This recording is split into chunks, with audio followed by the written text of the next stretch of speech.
Today we're going to have a little think a bit more about the letter that we might like to write back to our dinosaur friend. But before we do that, as usual, it's on to retrieval. Retrieval questions help us to remember things that we've already learnt. And today, for our first task, we're going to have a look at these pictures and we've got to try and think which word matches these pictures that begins with the sound shh. Remember, some of the pictures are going to be there trying to trick us. Pause the video and have a look, see what you think. Right, let's have a look. Here we've got a ship. Ship starts with the sound sh. This is a picture of a shark. Shark starts with the sound sh. This one is our trick picture.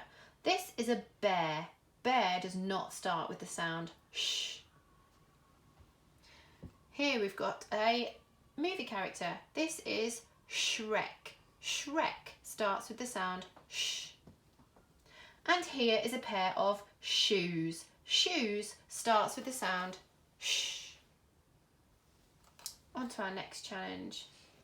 Today, the tricky word that we've got to practice is the word was. We chant the spelling of tricky words together. The word was is spelt W-A-S. Was. Let's say that together.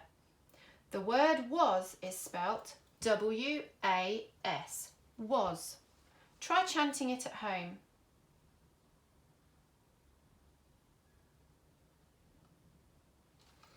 Let's have a practice and see if we can remember how to spell the word was on our whiteboards.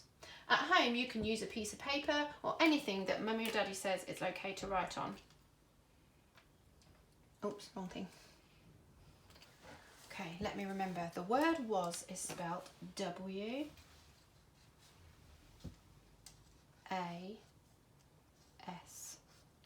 Was. Let's see if I got it right. W-A-S. Was.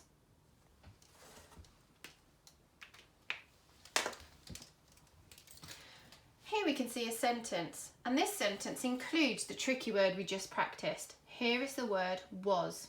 We're going to practice reading the sentence together.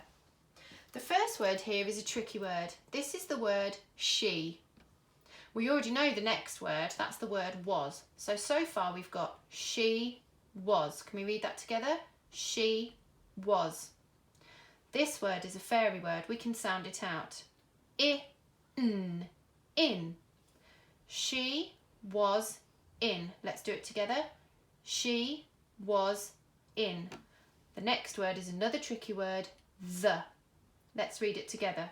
She was in the. And the last word is a fairy word, p-o-n-d, pond. She was in the pond. Let's read the sentence together. She was in the pond. The full stop at the end shows us that that's the end of the sentence. So now we can practice reading the sentence with what we call fluency. That's when we put the words together and we speak in a normal voice, and we can add some expression to our voices. I'm going to try, and then you can have a try at home. She was in the pond. Have a go at saying that at home.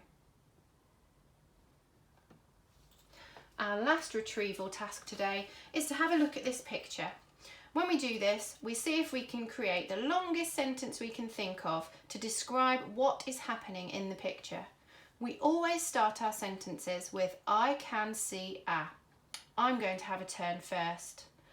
I can see a river running really fast with water.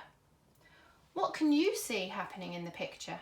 Pause the video and have a go. Here's some more ideas. I can see a scary T-Rex chasing a boat. I can see some terrified men trying to get away.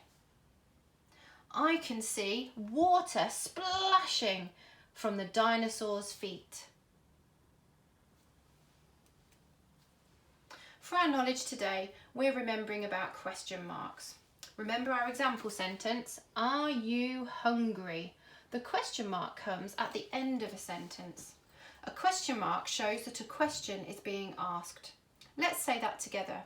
Question marks show that a question is being asked. You try saying it at home.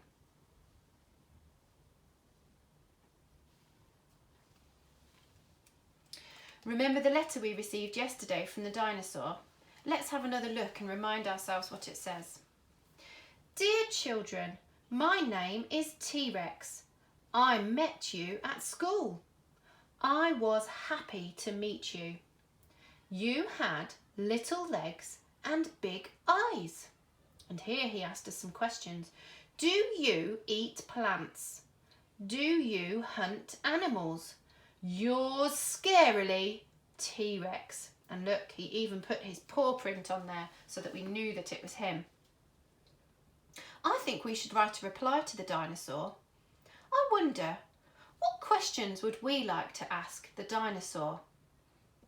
He wants to know what we like to eat. I wonder if we could ask him those questions. We could say, do you eat plants? Do you eat meat or animals? We could ask him, how big are your teeth? With your parents, see if you can think of some questions that you might like to ask the dinosaur. Ask your adult to write a list and you might be able to include them in your letter next week.